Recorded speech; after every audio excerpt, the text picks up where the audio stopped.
هل يمكن للمرأة أن تدعو على أعظم خليفة في عهده وفي قصره وأمام كبار قومه ويظنون أنها تمدحه؟ استمعوا إلى هذه القصة العجيبة التي تظهر ذروة الدهاء والبلاغة العربية بين امرأة برمكية والخليفة هارون الرشيد. دخلت المرأة البرمكية على الخليفة هارون الرشيد وعنده جماعة من وجوه أصحابه، فقالت له: يا أمير المؤمنين، أقر الله عينك وفرحك بما أتاك وأتم سعدك، لقد حكمت فقصدت. فقال لها الرشيد: من تكونين أيتها المرأة؟ فقالت: أنا من آل برمك، ممن قتلت رجالهم وأخذت أموالهم وسلبت نوالهم. فرد هارون الرشيد: أما الرجال فقد مضى فيهم أمر الله ونفذ فيهم قدره، وأما المال فمردود إليك. ثم التفت إلى الحاضرين من أصحابه فسألهم: أتدرون ما قالت المرأة البرمكية؟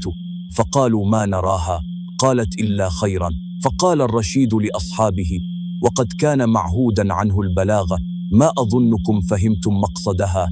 فأما قولها أقر الله عينك، أي أسكنها عن الحركة، وإذا سكنت العين عن الحركة عميت. وأما قولها فرحك بما أتاك، فأخذته من قوله تعالى: حتى إذا فرحوا بما أوتوا أخذناهم بغتة. وأما قولها وأتم سعدك، فأخذته من قول الشاعر: إذا تم شيء بدا نقصه، ترقب زوالا إذا قيل تم. وفي قولها لقد حكمت فقصدت، فأخذته من قول الله تعالى: وأما القاسطون فكانوا لجهنم حطبا. فتعجب أصحاب الخليفة العباسي هارون الرشيد من بلاغة المرأة البرمكية وعلم كلامها الغزير، فلقد كانت تدعو عليه بدل الدعاء له، من دون أن يلاحظ فقهاء القوم وأبلغهم. وأما العجب الأكبر فهو حنكة هارون الرشيد وذكاؤه في فهم مقصد المرأة البرمكية ومطلبها، حيث كان حذرا جدا معها وفهم بالضبط ما كانت ترمي إليه.